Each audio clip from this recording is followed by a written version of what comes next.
Hi everybody, welcome to my channel. Today we have an art journal tutorial. We're actually going to do an art journal 911. We're going to rescue a page. So I'm starting off, I'm using this rustic science stencil from the Crafters Workshop called Lovebirds. It's one of their new in April 2022. It is absolutely a beautiful piece of artwork, but you don't have to make signs with this. I'm working on my 9x12 Canson Mixed Media Art Journal. I've taken it off the coil so I could work flat. What you see me doing here is just taping the stencil down because I am going to put modeling paste through this stencil. And I want to ensure that it doesn't move.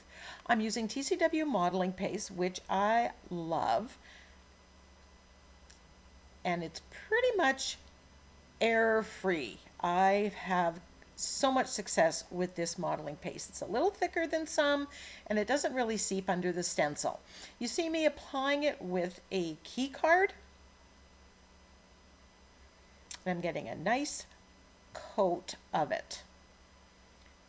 Then I'm going to lift up the stencil, and there you have that beautiful artwork.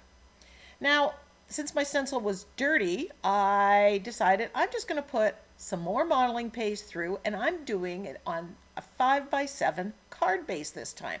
Once again, I'm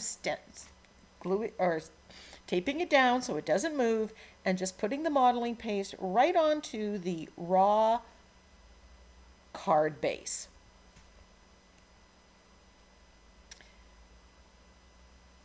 And just letting those really dry.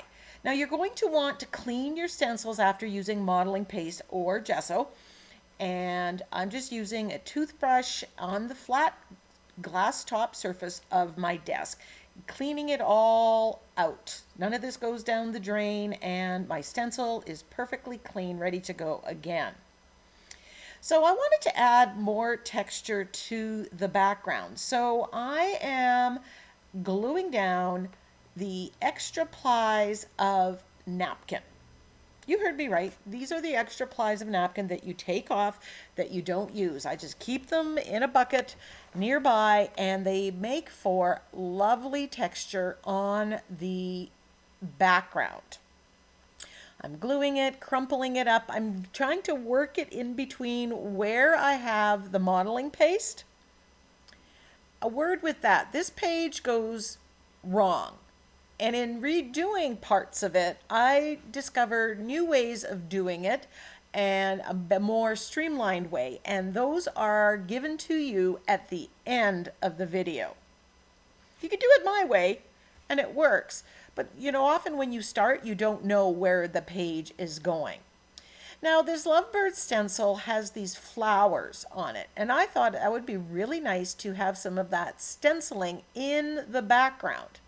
So instead of grabbing another stencil, I'm using one little motif, this flower, on the background. And instead of black, I'm using Payne's Gray, which is the blue-gray, and it's a little less striking than black.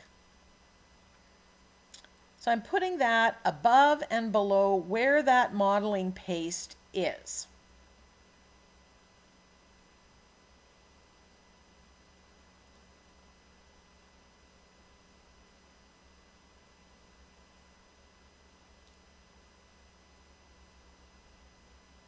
Then I grab this stencil, Faded Type I believe it's called. It's a Stampers Anonymous set, and I'll link this and all the products in the description box below in one of my affiliates. There's coupon codes there for you as well as the links. And I'm just stamping with black acrylic paint. Now these budgies, I'm going to do the green, the blue, or the purple. And I thought for the background, I'm going to go with the yellow, red, and orange. They're complementary colors, and I'm thinking they're going to look good next to each other. So I'm using my Inktense Blocks here to colorize the background. Now Inktense Blocks are ink, not watercolor, and they are permanent when they're dry. And I'm just scraping this on the colors that I have and then you're going to see me activate it with water.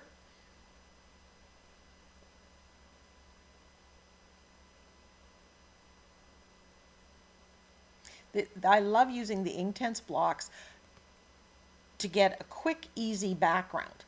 Now, if you don't have Inktense blocks, you can use acrylic paint here.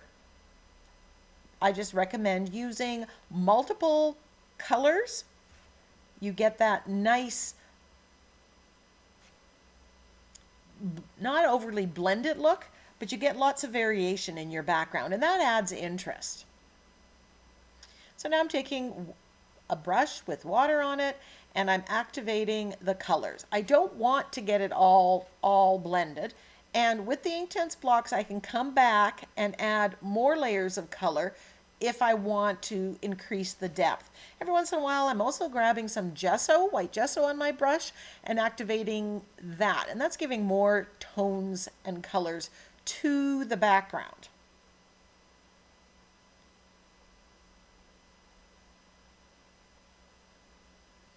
Inktense are really intense in their pigmentation.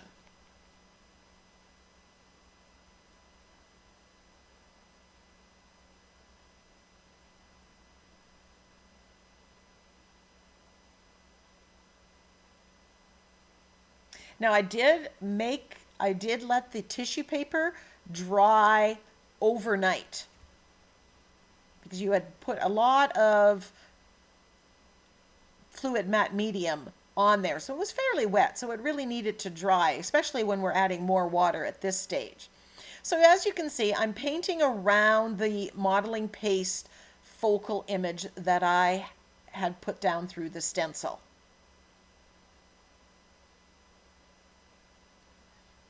I'm loving the way the colors look here.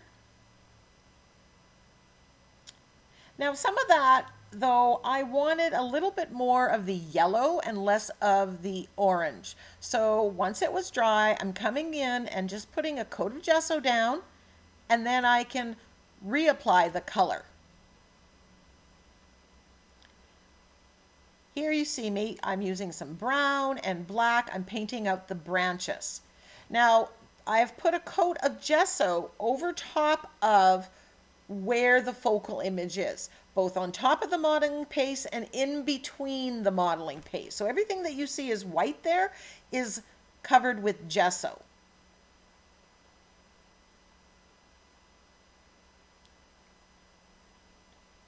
And I'm going for a really painterly look. I'm not being overly precise, so don't panic if you can. In fact, I'm getting a lot of the paint here, the red paint for the flowers. It's going on the modeling paste, maybe beside it. It's more of an abstract look. And I thought the red flowers looked good with the background. I didn't think that pink was going to look really good.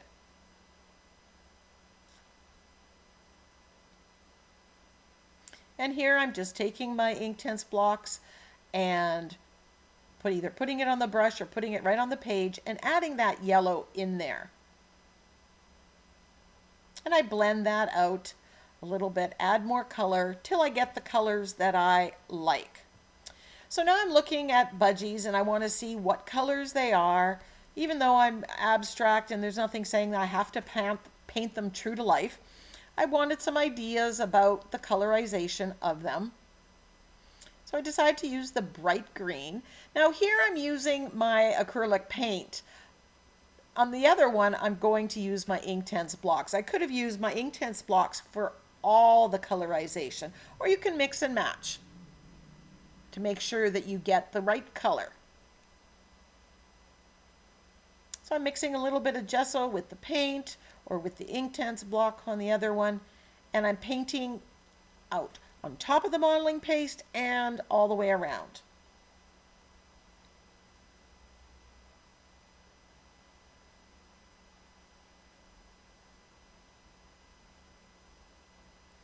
Then I use the Inktense block in a purple shade. I rub it on and then I wet my brush and paint it. Sometimes I'm adding a little bit of gesso here as well.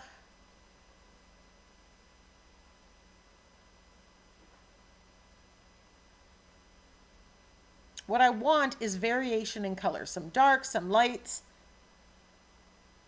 I realize that there's a space between the two budgies that is actually supposed to be the air, so that should be orange. So I do put some gesso in there and paint it out at a later stage when I realized my mistake. Like I said, by the time I got to the end of this page, I knew how I should do it.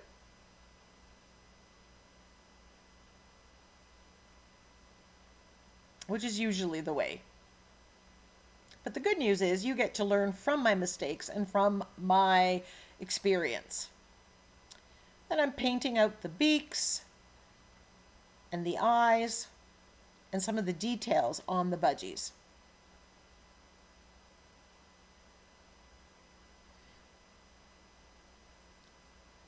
And I'm looking at my pictures on Pinterest to see the colorization of the budgies.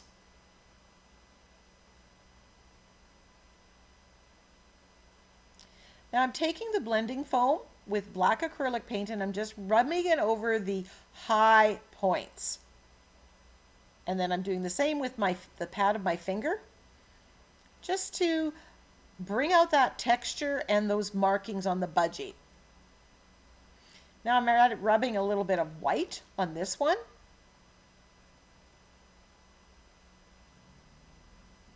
To bring out that colorization again.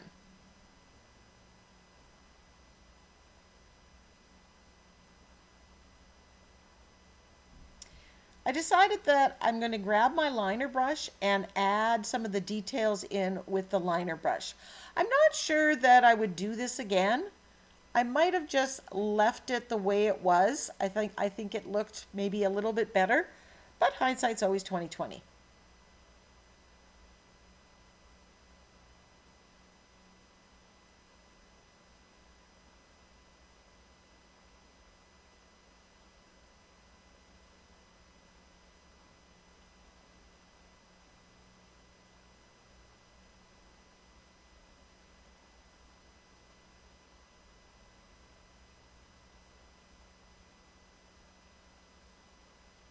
Definitely I would have left it just with the shading from the blending foam. And then I add white here with the liner brush as well. And again, I think it looked more realistic when it was just very subtle.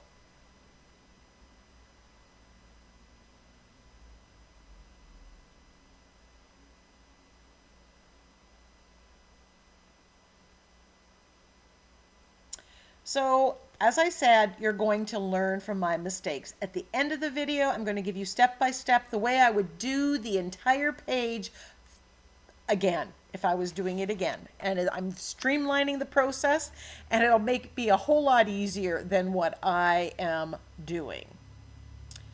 So that page sits overnight, and I decide that I do not like it.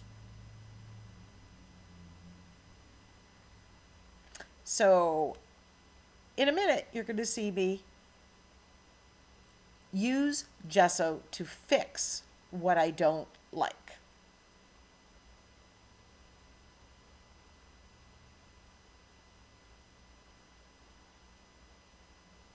So take a deep breath and get the gesso out, and I'm painting out all that orange and yellow. In theory, that should have looked really good. I just didn't like the reality of it. It didn't make me happy. And so, you know what? It's paper and paint. Let's just do it. And it cost me a little bit extra time. I'm redoing a lot of the page, but I learned as I go. Sometimes you win, sometimes you learn.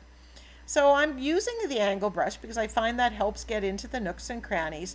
And while I'm not going as fast as what you're seeing on the video, I am going fairly fast and not very precise. Then I do some more of that stenciling on the top and choose not to put it on the bottom. After all, if you're doing a do-over, you get to change your mind. And then I'm using black acrylic paint with my Elegant Script stamp from Darkroom door. I thought it would look nice with the different stamping on the top and the bottom at this point in time. And I'm giving this a good dry.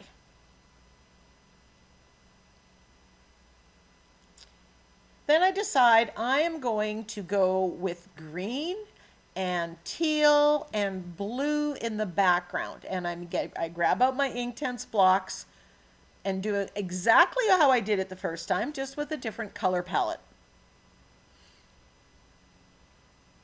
I'm activating it with water. And I'm blending some, and some I'm not blending, and then I'm getting into all the nooks and crannies, because now I've realized where all those are.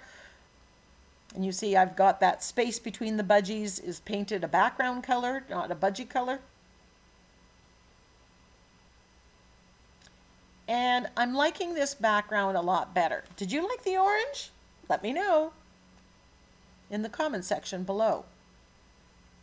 Then I add some of that purple that I used on the one budgie. I'm incorporating it into the background.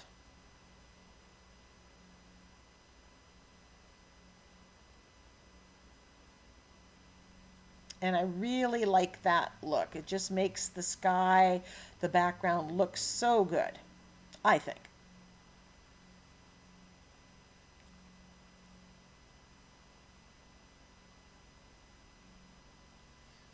Then I do the bottom the same way. The green, the teal, the blue, and then I add the purple. And I build up the color, the intensity of the color, as much as I want. Get too much, you can wipe it off with a baby wipe.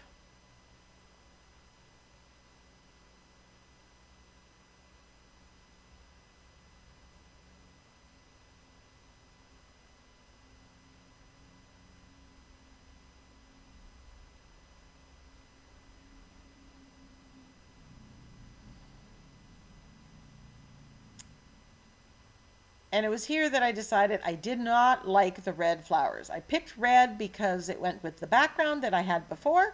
So now I'm taking gesso and I'm basically globbing it on where the flowers are. And I keep coming back till all the red is gone.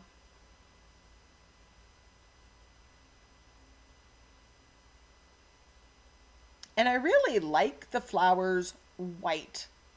And I contemplated leaving them white,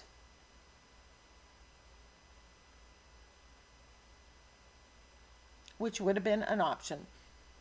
There's always so many different ways you can go when you're on a page, and there is no right or wrong. There's just what you choose to do and what you personally like.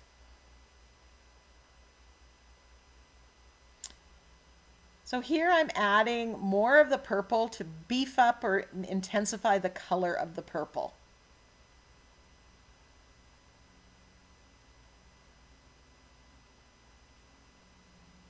So the background is basically the colors of the birds.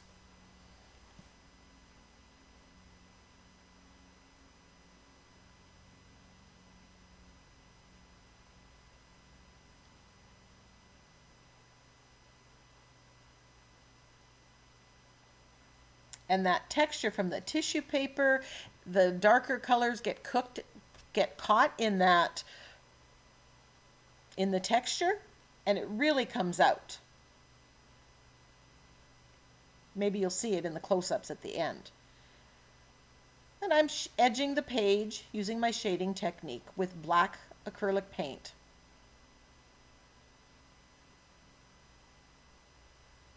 I am feeling a whole lot better about this page now than when it was orange. So it was well worth the extra time. Now I'm shading around the focal image, the branches, the birds, just to make that texture and focal image stand out a little bit more.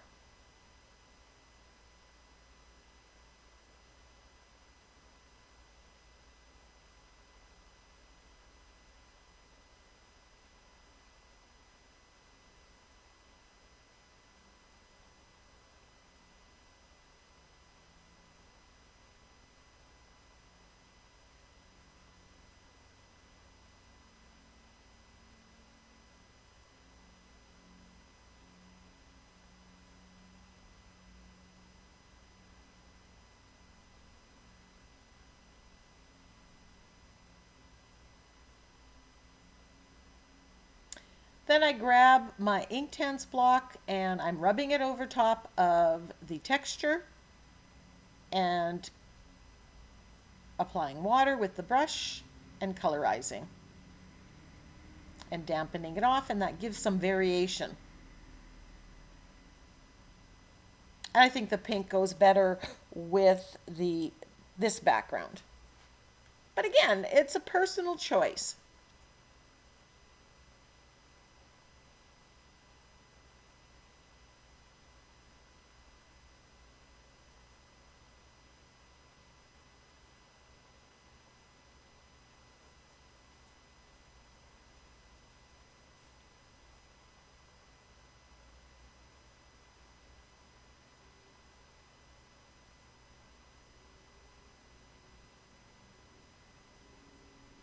Some of the white from the paint underneath is still showing through, and I like that look. It's giving kind of a two-toned look to the flowers.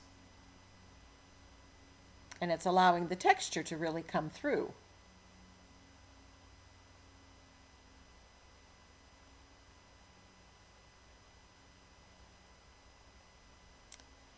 I grab that elegant script stamp and I'm putting white acrylic paint on it with the Ranger blending foam, and then I'm stamping on the background, trying to avoid the focal image here.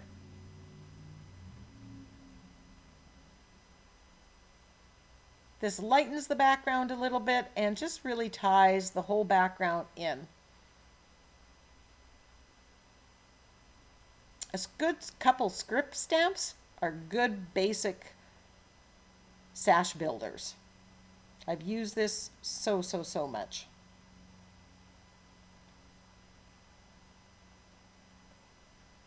Then I grab the blending foam with black acrylic paint and I just rub it very lightly over the flowers. This just brings out the texture and adds some shading to the modeling paste focal image. I grab my Winged Wonders sentiment pack and I pull out a few sentiments that I think would work with these lovebirds and choose a smaller one. And I glue it down with my fluid matte medium.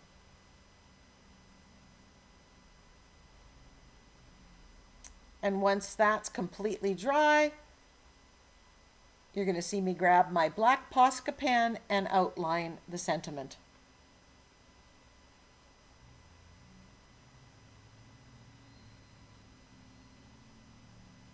You always want it to be perfectly dry before you do any line work. Now my sentiment was a little bit faded. It wasn't a great copy, so I'm just using the Posca pen and darkening the font just to make it stand out better.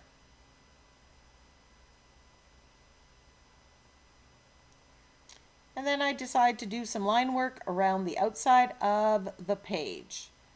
It's a little bit of a detail, but it gives it a border, makes it stand out.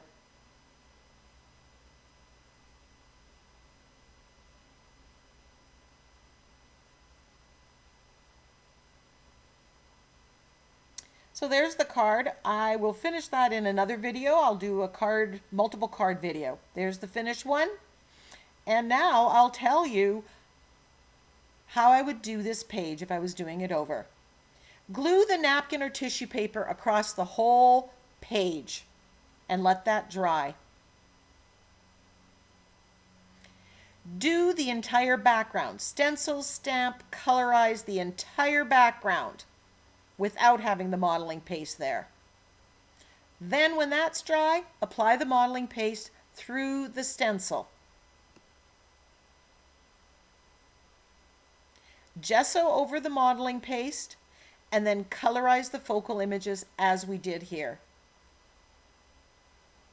Thank you so much for joining me. I hope you learn from my mistakes and have fun creating. Bye for now.